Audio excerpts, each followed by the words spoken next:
Hey everybody, and welcome back to the Deep Dive. Today we are diving deep into the world of animal feed production. Ooh, that sounds interesting. Oh, it is. We're going to be using the 2024 Agri-Food Outlook report by Alltech, Okay. and this thing is packed with data. We're talking 142 countries and over 27,000 feed mills. Wow. So we are getting a truly global view of what animals eat, which of course impacts the food on our plates.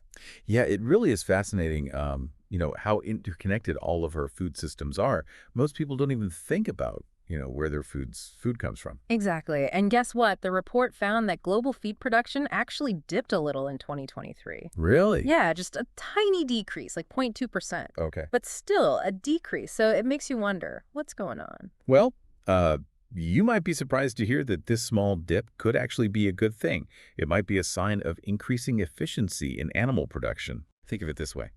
We're getting more protein per bite, so to speak, than ever before.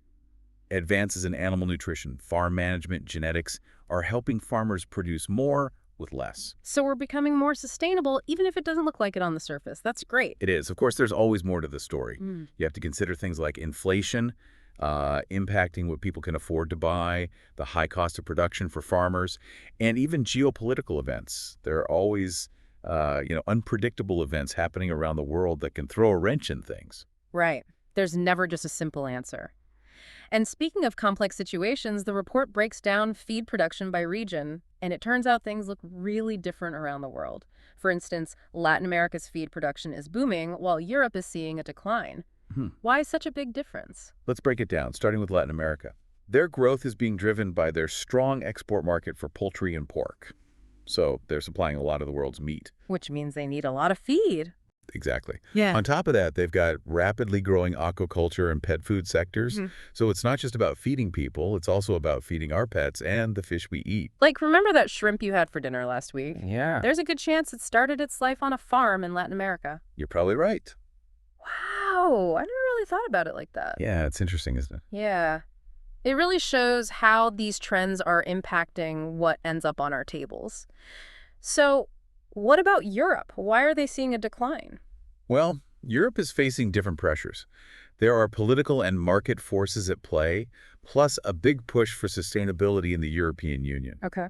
This has led to some pretty significant changes in farming practices and consumer choices, which are impacting feed production. Makes sense. Now, what about North America? Anything surprising happening in our own backyard? Well, there are a couple interesting trends. We're seeing a decrease in the number of feed mills, but an increase in pet food plants. So while we're producing less feed for livestock, we're making more food for our furry friends. Ah, it seems like we really do love our pets, but it makes you think, what's driving that shift? Are we changing how we think about the role of animals in our lives? That's a great question, and one that deserves more thought for sure. What stands out to you about this trend? Honestly, it makes me wonder if we're becoming more aware of the impact of our food choices. Like maybe we're shifting towards more plant-based proteins for ourselves and prioritizing our pets' nutrition more than ever before. That's a really interesting perspective. It does seem to fit in with the growing trend of conscious consumerism that we're seeing globally. Yeah. People are paying more attention to where their food comes from and how it impacts the environment and their health. Yeah, absolutely. Okay, so we've talked about those regional trends. Now let's zoom in on the animals themselves. Hmm. Which animal sector uses the most feed worldwide? Drum roll, please.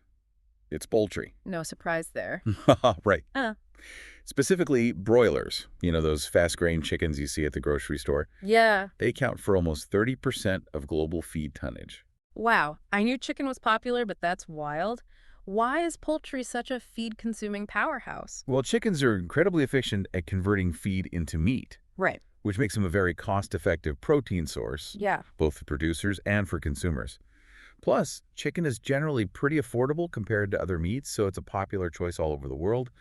And let's not forget the versatility. Yeah, for sure. You can do so much with it. Chicken is a staple in cuisines all over the world. So it's the efficiency, the affordability, and the global appeal. It all makes sense. Speaking of broilers, the report goes into a lot of detail about this sector, doesn't it? It does. It highlights continued growth, even with some regional slowdowns. What's driving this success? It really all comes down to consumer preferences. While lower input costs for producers are a factor, at the end of the day, it's about what people are choosing to buy and eat. And right now, chicken is a winner. It fits into so many different lifestyles and dietary choices. Think about your own protein choices. Are you a part of this global shift toward poultry? I have to admit, I do eat a lot of chicken. It's easy to cook, relatively healthy, and pretty affordable. You and millions of others. And it highlights how those economic factors, dietary trends, and even cultural preferences all come together to shape the demand for different foods. It's fascinating how interconnected it all is. But while chicken seems to be having a moment, the report also paints a more nuanced picture, right? It does. It highlights some serious challenges facing the feed industry, like animal diseases, geopolitical tensions that disrupt supply chains, and all those crazy weather events that seem to be getting more frequent. You're absolutely right. There are some hurdles to overcome, and we really need to understand them if we want to create a more sustainable and resilient food system. For example, the report talks about the ongoing impact of African swine fever, or ASF, on pig production. Right. This disease has been devastating for pig populations in many parts of the world and has had a huge impact on the global pork industry. ASF sounds really scary. What about poultry? Are there any diseases impacting that sector? Unfortunately, yes. Highly pathogenic avian influenza, or HPAI, has been causing some major disruptions in the poultry industry as well. These outbreaks can spread rapidly and have a devastating impact on bird populations, leading to shortages and price increases. So we've got these animal diseases to worry about, and then on top of that, there's the whole issue of geopolitical tensions, which seem to always be simmering somewhere in the world. How did those impact feed production? Well, feed production relies on a complex global network of trade and transportation. Yeah. So when you have political conflicts or trade restrictions, it disrupts the flow of ingredients, drives up production costs, and ultimately makes food more expensive for everyone.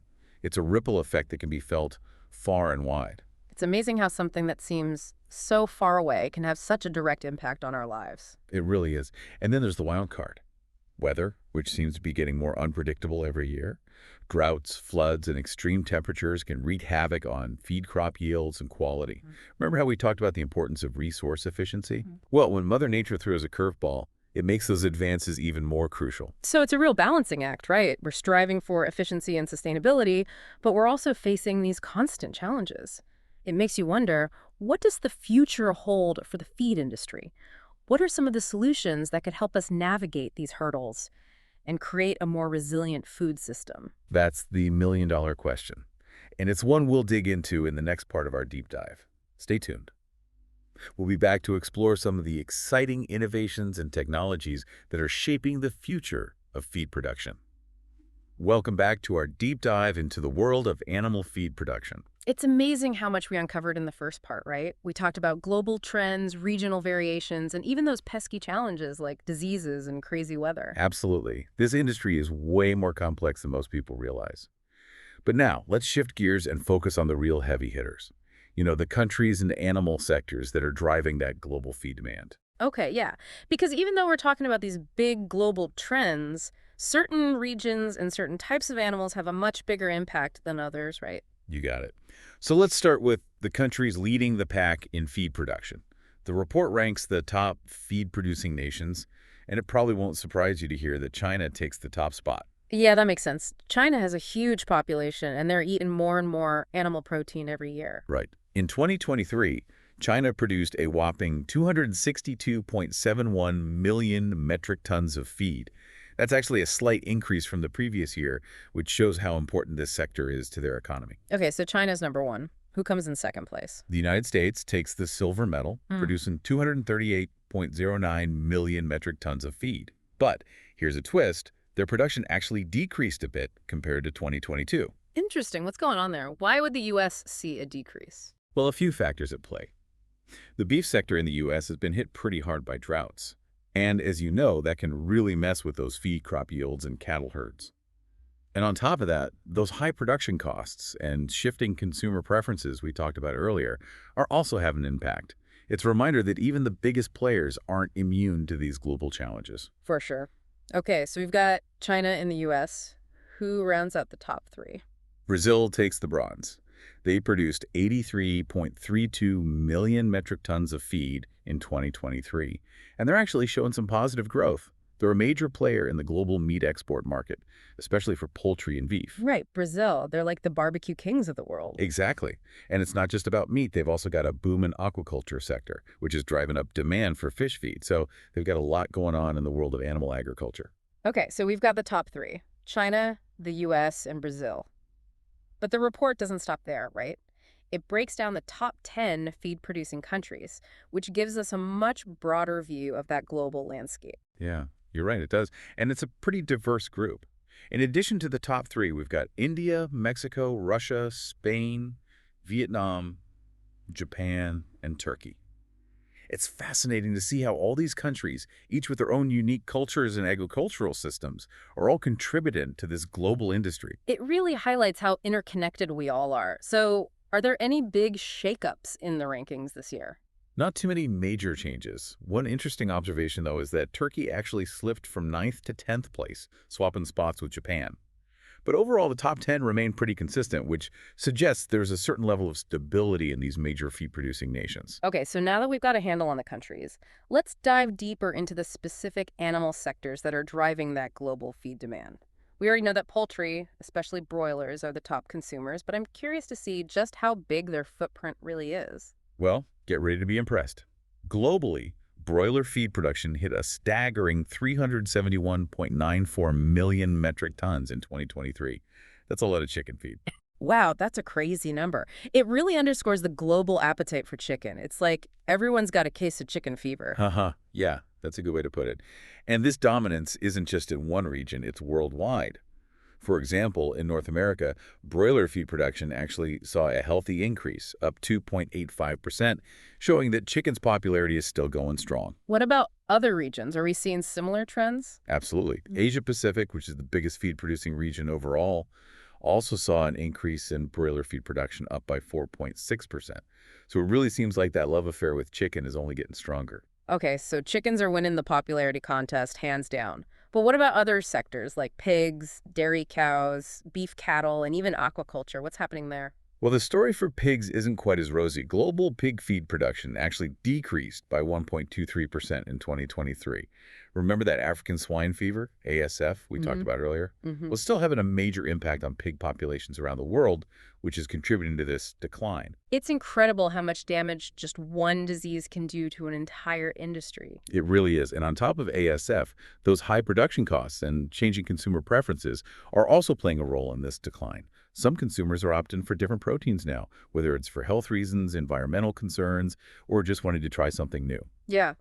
So the pig sector is facing some serious challenges. What about dairy? What's the outlook for milk production? Well, globally, dairy feed production also saw a decrease, though it was slightly less pronounced than the pig sector, at 2.28%.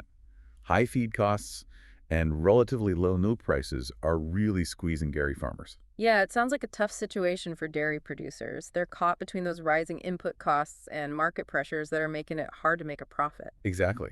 And it's forcing them to make tough decisions, like reducing herd sizes or trying to find cheaper feed sources. It's a real balancing act. Okay, so we've got decline in feed production in both the pig and dairy sectors. What about beef? Is that sector experiencing similar headwinds? Beef is a really interesting case. Globally, beef feed production saw the most significant decline of all the animal sectors, down by 4.36%. But the reasons for this are more complex than you might think. We got to consider things like changes in those cattle cycles, which can naturally lead to fluctuations in production, stricter sustainability policies in certain regions like Europe, and of course those ever-present high production costs. So it sounds like the beef industry is kind of at a crossroads. There's growing awareness of the environmental impact of beef production, and a lot of consumers are looking for alternatives. But at the same time, beef is still a beloved food in many cultures, so it's not going to disappear overnight. You've hit the nail on the head. It's not a simple situation. And it's important to remember that there are also regional variations within the beef sector. For example, while beef production is declining in North America and Europe, we're actually seeing growth in regions like Asia Pacific, driven by increasing demand in countries like China. So it's not a uniform decline across the board. There are still pockets of growth depending on those regional factors and consumer preferences. It's all about understanding the nuances of each market. Exactly. And that brings us to aquaculture, which is often presented as that more sustainable alternative to land-based animal protein. But here's a bit of a surprise globally. Aquaculture feed production actually decreased by 4.43% in 2023. This is the first decline we've seen in recent years. Wow, that is unexpected. I thought aquaculture was supposed to be the solution to all our food problems. I know, right? It's easy to get caught up in the hype. But even aquaculture isn't immune to the challenges we're seeing in other animal sectors. This decline is partially due to a drop in China's supply of aquafeed, which had a ripple effect on the global market. So even though aquaculture is seen as a promising solution for the future of food, it's still got its own set of hurdles to overcome, like those disease outbreaks, environmental concerns, and market fluctuations. It's a complex industry, just like all the others. You got it. There's no easy fix. Well, this has been a whirlwind tour of the global feed production landscape. We've explored global trends, regional variations, the dominance of certain species, and the challenges faced in different sectors. It's clear that this world is far more intricate and interconnected than most people realize. It really is. And it underscores the importance of staying informed about these trends. After all, they impact the food we eat, the economies we participate in, and the environment we all share. Well said, but it's not all doom and gloom, right? The report also digs into the technologies and innovations that are shaping the future of the feed industry. Absolutely. In the final part of our deep dive, we'll explore those areas of opportunity and what they might mean for a more sustainable and resilient food system. So stay tuned. We'll be right back. Welcome back to the deep dive. We've covered a ton in our exploration of global feed production, from the rise of chicken as a protein powerhouse to the challenges facing beef and dairy. But now let's shift to the future. What's the Alltech report say about innovations that could transform the industry? Yeah, it's exciting to think about what's on the horizon. And the report doesn't disappoint. It highlights some really promising areas, particularly in sustainable practices and cutting-edge tech. We're not talking tweaks, but potential game changers. Okay, I'm hooked. What kind of technologies?